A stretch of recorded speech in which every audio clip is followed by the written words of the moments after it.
What's up, guys? Welcome back to another episode of Sports Talk with Hawk here on the podcast. So I've been trying to do streaming and had some really good success with it, but for whatever reason, something in the settings in OBS switched around. So the frames per second has gone through the roof, and I got to figure out if my video card or whatever may have happened. So we're going to stick to recording. Should be a lot easier than for it to keep up. Right now it looks like it's doing really good just with recording, so we're going to keep it that way. So we're going to do the March 30th Sunday night we're going to do a weekend recap. A little bit longer of a podcast. I'm going to try to get everything from the weekend wrapped up, and we're going to call it the Weekend Recap. Here we go.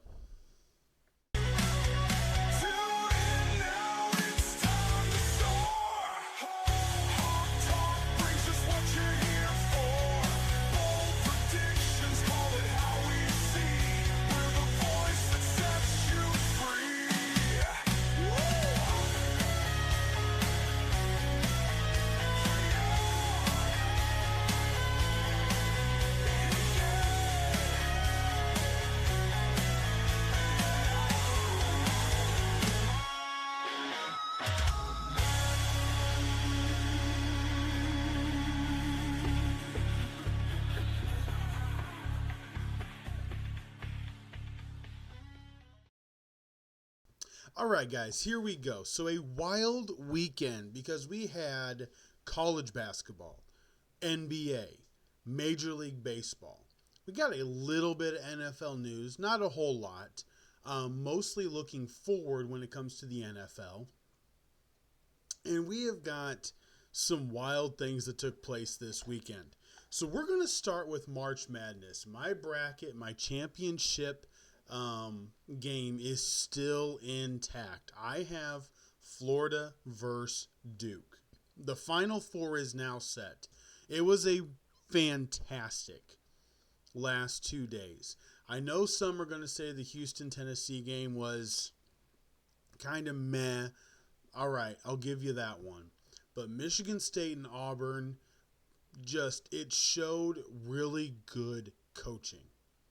Really good coaching. And now Houston heading in against Duke. Duke is a whole different animal. And Duke absolutely just controlled the game against Alabama. Florida, what a game. I was watching it. I was fretting. I seriously thought Florida was going to lose.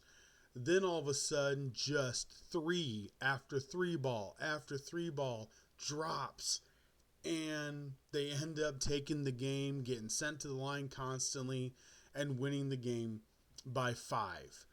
So Florida plays Auburn. SEC matchup. Florida versus Auburn for a shot to go to the national championship. Then on the other side, you've got Duke versus Houston. Shot to go to the national championship. Amazing games upcoming. Amazing games. I expect Florida and Auburn to go down to the last 5 seconds. I believe both of those teams are in a position now. They're going to fight hard. They both had their scare this weekend. They both understand how hard they have to come out and play. And that is what's important. Duke, I think Houston's just going to be a little bit over their skis, not going to lie. But couldn't they just be, somebody said it, you just feel like Samson and Houston are going to be that team. Yeah, they're in the Big 12, but you don't really associate them with the Big 12 yet, and they're just kind of going to go through this tournament unscathed and wonder how they did it. It's completely possible. It's March Madness. So I'm really looking forward to the Final 4 games. Bracket is still intact. I did pick Tennessee to make it, and I did pick Auburn. I picked Michigan State. So I've only got 2 of the 4. I've only got my championship game 2 left. But hey, My championship's still there. And that's what matters. All right. So, with college basketball aside, now taken care of, let's move to the NBA. So, on this Sunday, we've had a lot of different things that have taken place. Primarily, the huge brawl that once again involved the Pistons. I don't know if this is something that when you sign a contract with the Detroit Pistons, it's actually in the contract that you have to fight. I don't know if that's actually in the contract, but I'm kind of getting tired of it. They've been the bad boys for a while. They've been that team for a while. And we're talking multiple decades at this point. I don't like it. The scuffle today. Listen, I know emotions are high, tensions are high. Minnesota doesn't need to get involved. Detroit's players have just been chippy all year. This is not the first game that they've had an issue with. 7 ejections in this game. 7. 5 players and 2 coaches. And the Timberwolves end up with a 19-point victory, 123-104. So, on a night when they didn't know, but the Atlanta Hawks knocked off the Milwaukee Bucks 145-124. Huge game by the Hawks. Huge game by the Hawks. Their chance to be able to gain away, they let it slip through their fingers. And they got in a big fight. There's going to be ejections. You're at the end of the year. There's going to be suspensions with this. You're at the end of the year fighting for a playoff position. You can't do this. You cannot get into a fight when you're at the end of the season. You've got 8 games left to go, and you need everybody available. Actually, you got 7 games left to go. Today was the 8th game. You have 7 games left. You're 42-33. 7 games left. And you're going to have multiple players suspended for 1 game, 2 games, 3 games, whatever it ends up being. You can't have that. Now, elsewhere in the NBA, the Raptors beat the Philadelphia 76ers 127-109. The Golden State Warriors beat the San Antonio Spurs 148-106. That actually really helped them because of the Timberwolves winning and then the Clippers losing to the Cleveland Cavaliers, who finally get their 60th win, and it was a big one. They needed to show they could play. Cleveland wins 127-122 over the Los Angeles Clippers. New York Knicks beat the Portland Trail Blazers 110-93. The New Orleans Pelicans. I'm still on board with anybody that wants to change that name. The Pelicans beat the Hornets 98-94, and Houston has throttled Phoenix tonight. They're up 142-105 with 2 minutes left in the game. So as we look at the standings, over the weekend, we mentioned it. I did delete the VOD off of Twitch. Had issues with the stream, so you guys don't have the reaction. I did it, but we're going to redo it again since it didn't actually get posted. Jenkins getting fired as the head coach of the Memphis Grizzlies, and everything that has come out, none of it makes sense. None of it makes sense to me. The GM has said he did not get any player input. The GM has said he just felt like this is what needed to be done with 9 games left in the year, and you're fighting for playoff positioning. So you're going to completely wreck everything, and they looked lost against the Los Angeles Lakers that night. Can they recover? They are currently only 1 game in front of the Warriors for 6th. They're only a game and a half in front of the Timberwolves for 7th. They can fall to the play-in because of all this turmoil. The general manager started.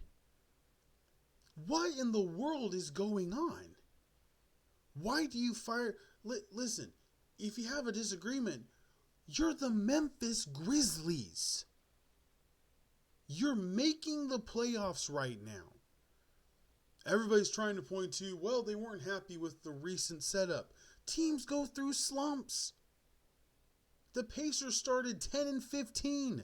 They're fourth in the Eastern Conference at 43-31. Sometimes the slump is at the beginning, sometimes it's at the end. Every team goes through a slump. The Lakers had a slump. The Warriors had a slump. It happens. You get tired. It's a long season. They're playing every game right now matters. They're playing before even playoffs happen. They're playing like every game matters because they're so close in a playoff race. So they got worn down. And you're going to add turmoil to the team? I'm sorry. The Memphis Grizzlies, to me, are now the number one team out in the Western Conference. They could get swept. I know it sounds crazy. They could get swept because inner turmoil, when you've got players questioning and everything else, and everybody's trying to say the right thing of, well, we'll let the outside noise make the narratives.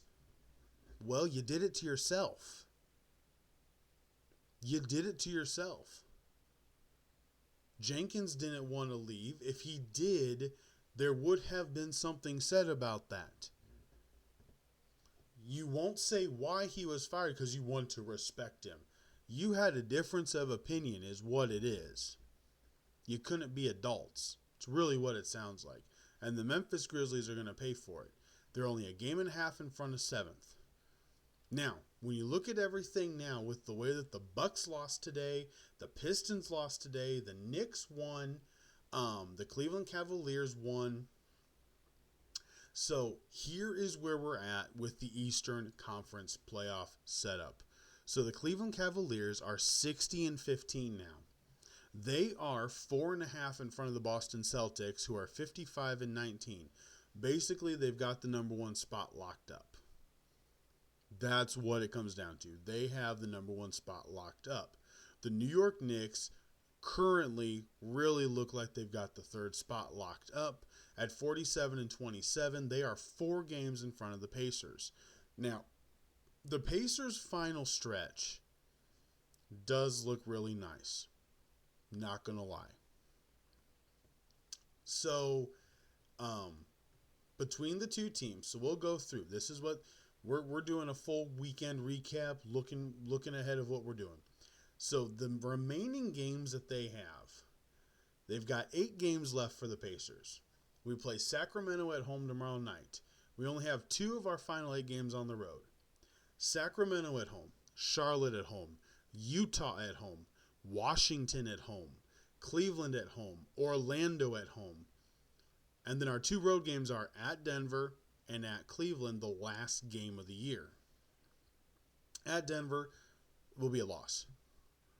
Just for sake of it, let's go at Cleveland will be a loss. Okay? They'll finish 6-2. That is my official prediction. They should go 6-2. 5-3 would be a tragedy.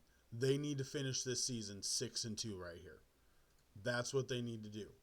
Now, with that being said, the New York Knicks schedule looks like this.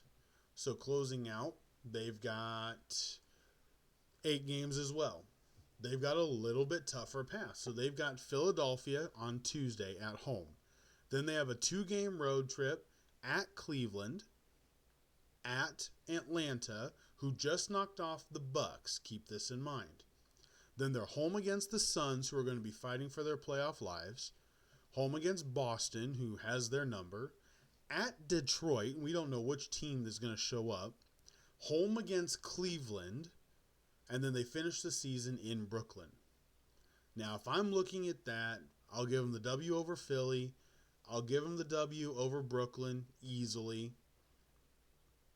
I'll give them the W over Phoenix. But you're looking at 3-5. I think you're looking at 3-5. At Atlanta, at Cleveland, Boston, Detroit, Cleveland. I think they lose those games.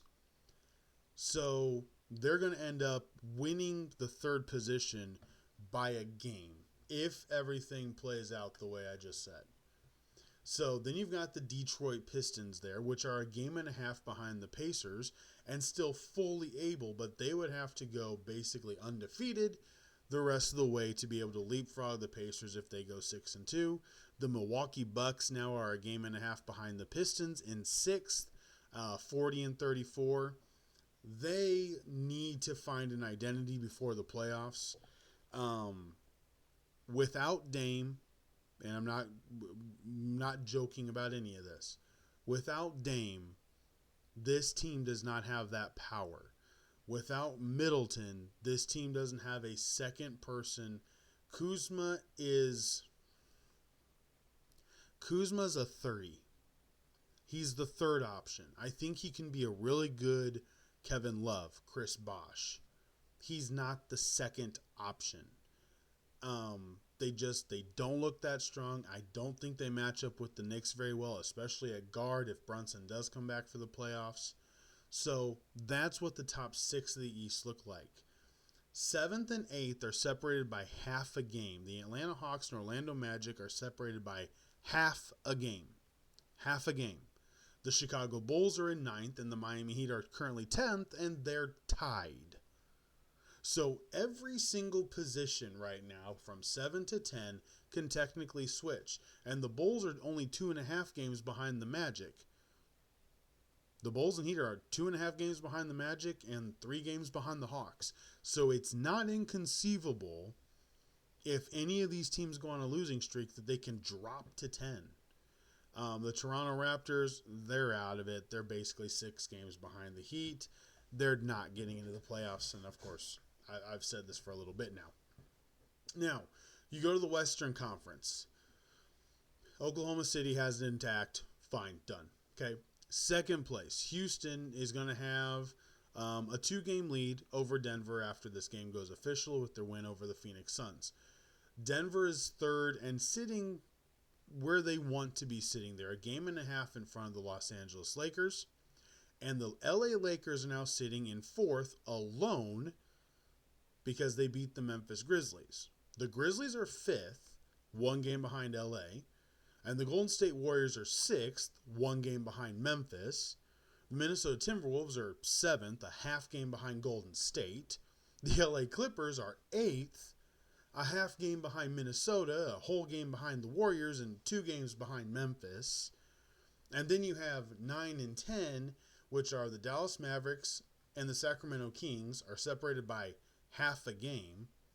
And then the Suns, after the loss goes into the column tonight, they'll be a game and a half behind 10th and 2 games behind the Mavericks. There is a lot of exciting basketball. Meaningful basketball. And we're heading into April.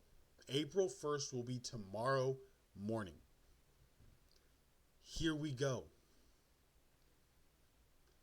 This is what you want. The NBA is boring in a lot of ways. But you are starting to see these games really matter. Defense ramps up in the playoffs. It doesn't ramp up in the regular season. When these games matter, they just start shooting more during the regular season. Defense starts mattering in the playoffs. These teams know. Some of these coaches are going to get fired if they don't make the playoffs. Some of these teams just get us there. Just give us a chance. And I love it. I absolutely love it. All right, so there's NBA. Now let's get some of the NFL stuff out of the way. The biggest one that has basically been going over everything is this whole thing about the tush push. And I'm sure every news media outlet is going to be commenting on it. So I'm just going to give you a 2-minute synopsis of what I think. You guys have heard this before. I'm just going to reiterate it. Simple thing to change it. You cannot hard count the tush push. If you line up in that formation, you cannot hard snap. You snap the ball and you go. That is it. We're not banning the play. You can do whatever you want with the play, but you are going to line up There is no hard counts because how this happened, and I said this after that game, how this all became even bigger was because of the debacle in the NFC Championship game at the goal line where Philly wanted to push it in and Washington was timing up the snap. Kudos to Washington. Here's the thing. The Eagles, you have to allow the defense the ability just to stop them. So one of two things. Either you are going to ban it, which I don't want to have happen, or you're going to make it a specialized play like you do quarterback kneels and other things that take place. Tush push. You can push. You can do whatever, but there's no hard count. You snap that ball. Period. If you hard count and then snap it after, 5-yard penalty.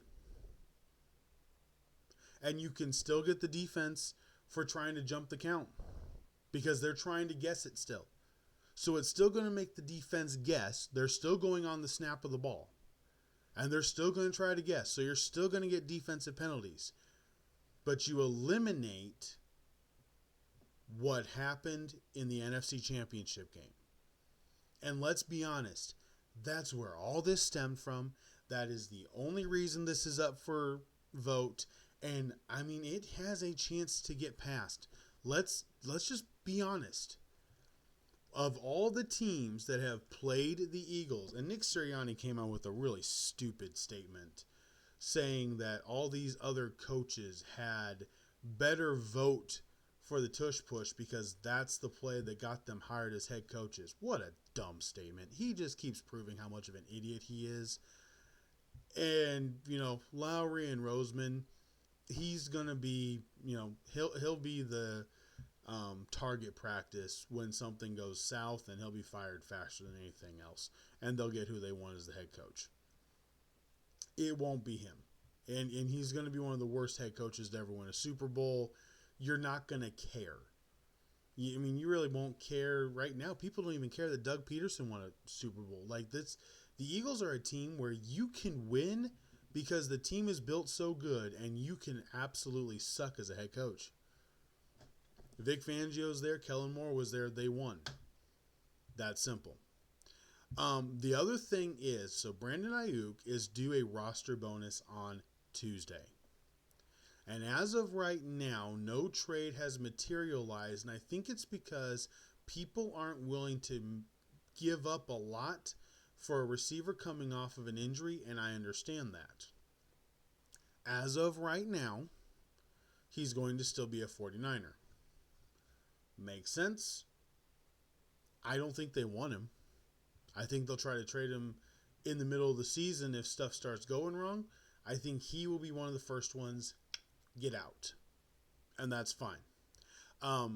Justin Fields is officially QB1. He is going to be running the New York Jets. Some Jets fans are happy. Some Jets fans are not. Here's the reality. It's a 2-year deal. If you're bad, you're going to be drafting in a better draft class for quarterback. And you're trying to build something now. So let's just let Justin play. That's my thought. Just let him play. Hopefully him and Garrett Wilson can get on the same page. And hopefully they have a really good draft and this team starts building something. That's what I can hope. It's as simple as it gets. The other New York team isn't going to be much better. They'll probably be worse still. So the reality is, Justin Fields tabbed as Jets QB number 1. Most are going to be like, whatever. Yeah, that's kind of what it is. Just let him build. Aaron Glenn's first year, he's going to have to get rid of a bunch of stuff. He's got to get rid of a bunch of the dirt from, kind of misplaced scouting in a sense. So we'll see how that works out. Aaron Rodgers is still in the running to be the Steelers quarterback.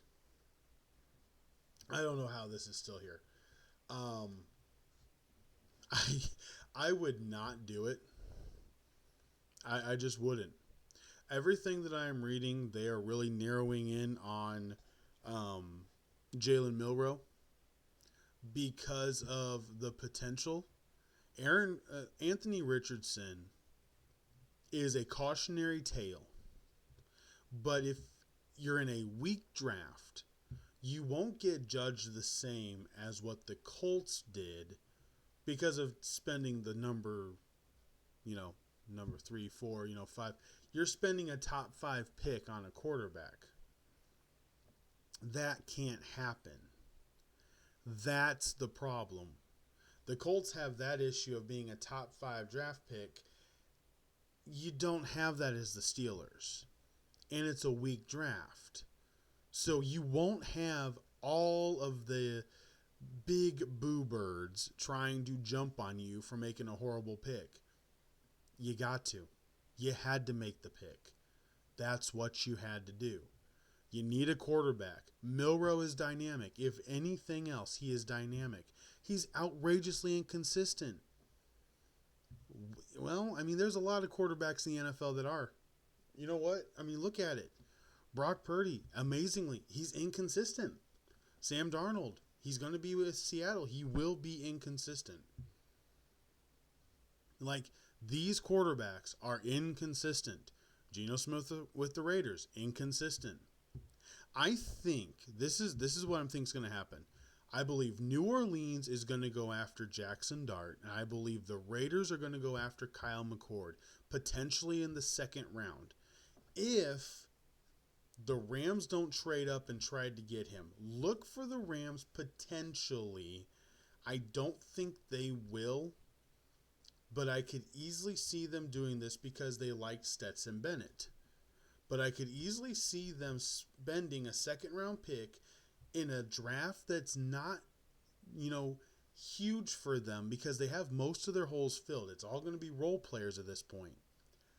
You've got 2 more years with Stafford. That's what you're planning. Let McCord sit behind him. I think McCord and I think even Dart in Sean McVay's system, learning it first, can have a really good career.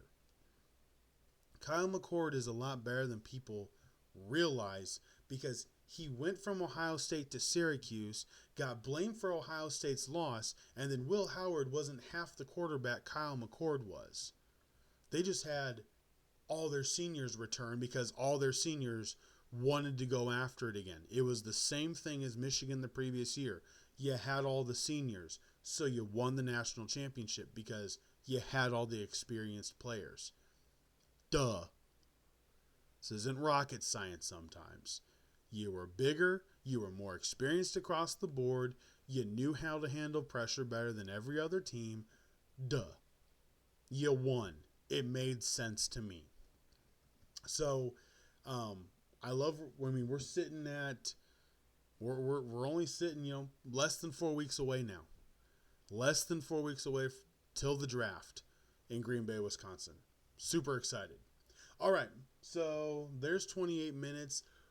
Let's close this out. We're going to finish this out with Major League Baseball. I'll give you the scores, and we're just going to run down the scores here, guys. That is all we are going to do, and everything is done. So, starting out, we will address the issue. The Yankees go to 3-0, beat the Brewers 12-3. The bat type that the Yankees are using, look out. This could really affect them. This could affect baseball, and I don't know which way they're going to go with it.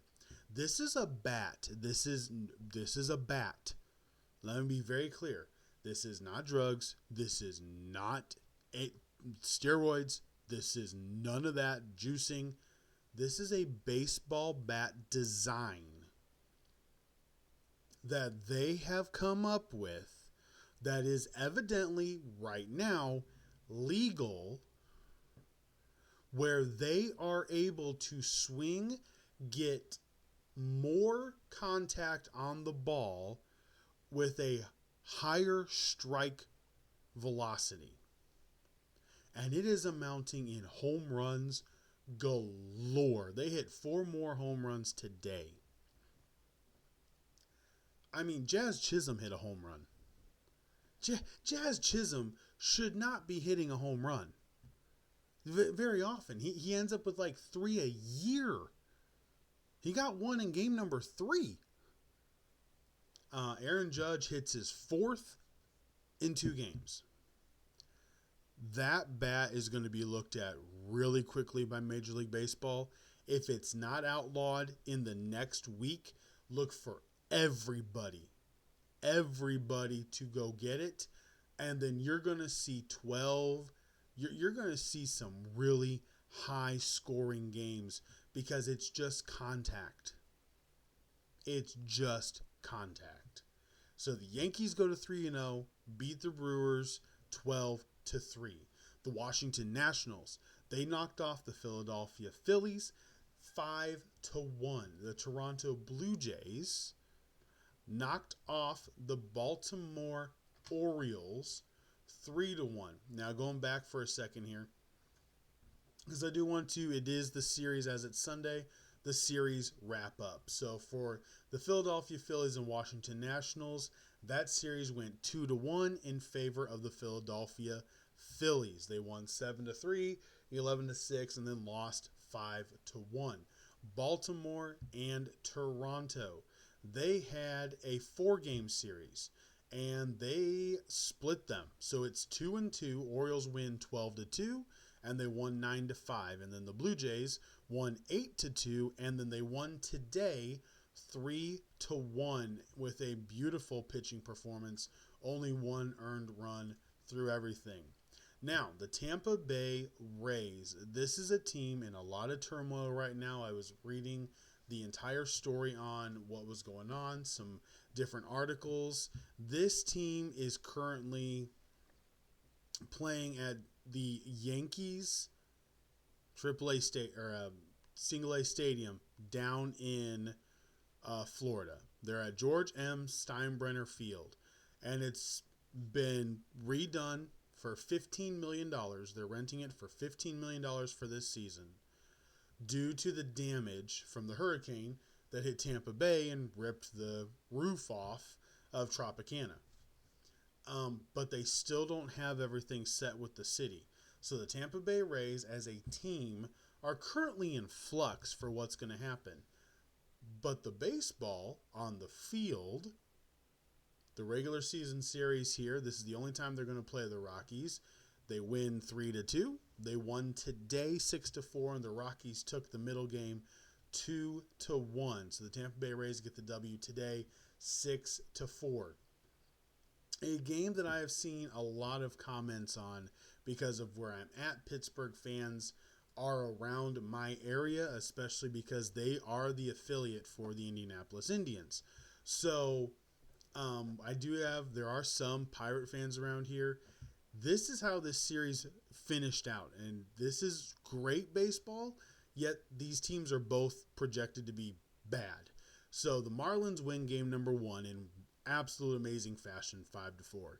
Pittsburgh Pirates won game 2, 4-3. Marlins win game 3, 5-4.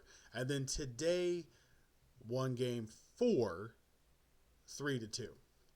So the series consistently close. The Marlins come out 3-1 in the series with the big 3-2 victory today. The San Francisco Giants get the series win over the Reds 2-1. They took 2 of the games 6-4 and 6-3, and then the Reds got the middle game 3-2. Los Angeles Angels and the Chicago White Sox. The White Sox did not get swept. They got a win. That was in game number 1. They scored 8 runs in game number 1. They scored no runs in game number 2, took the loss.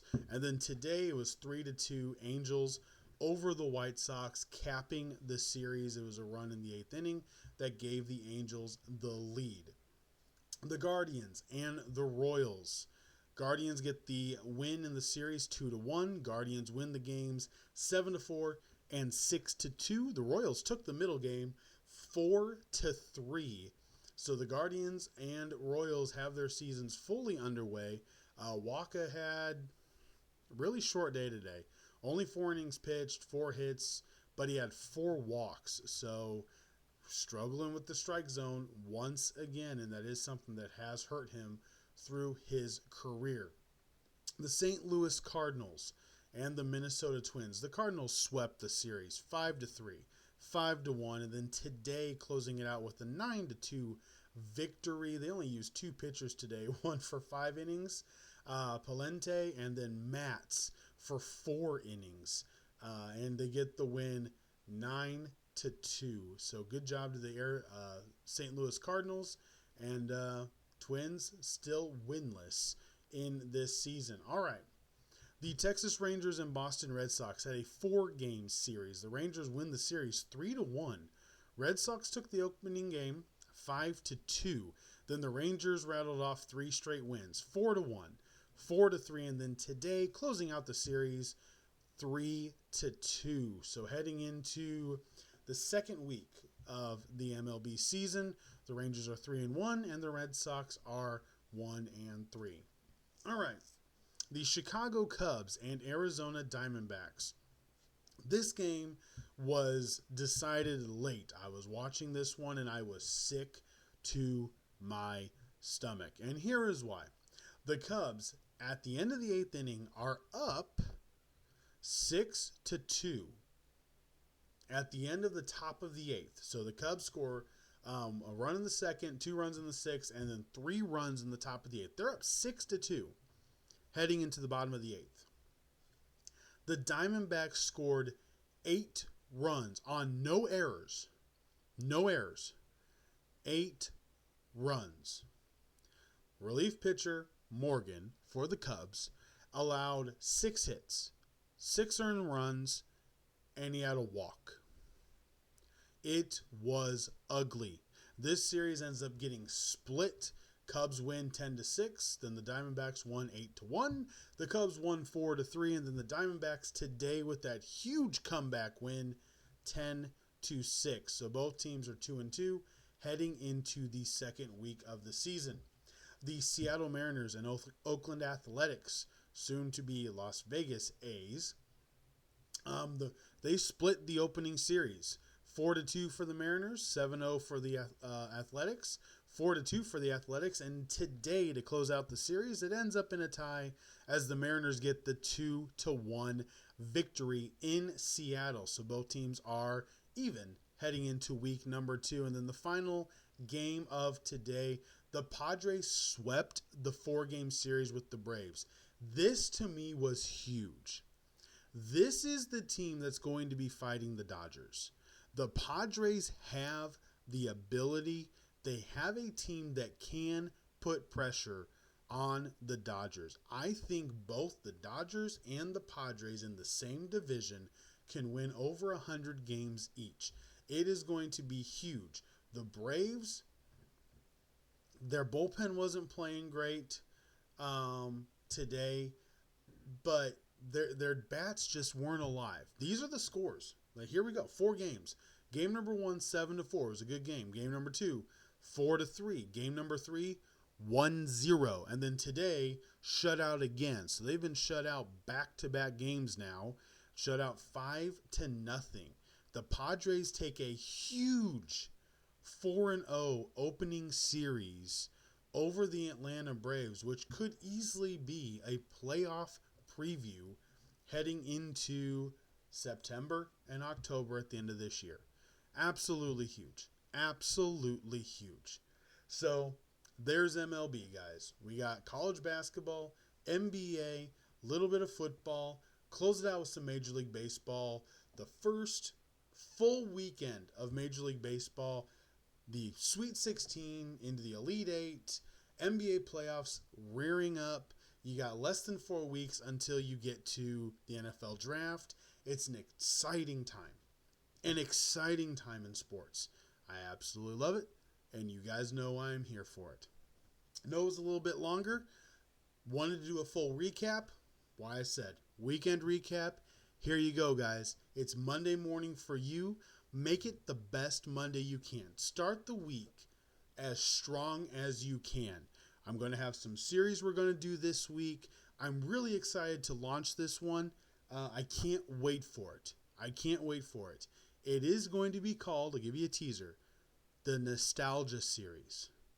What that all entails, you'll find out tonight. I cannot wait for these videos to release. I am super excited about it. But you guys have a fantastic Monday.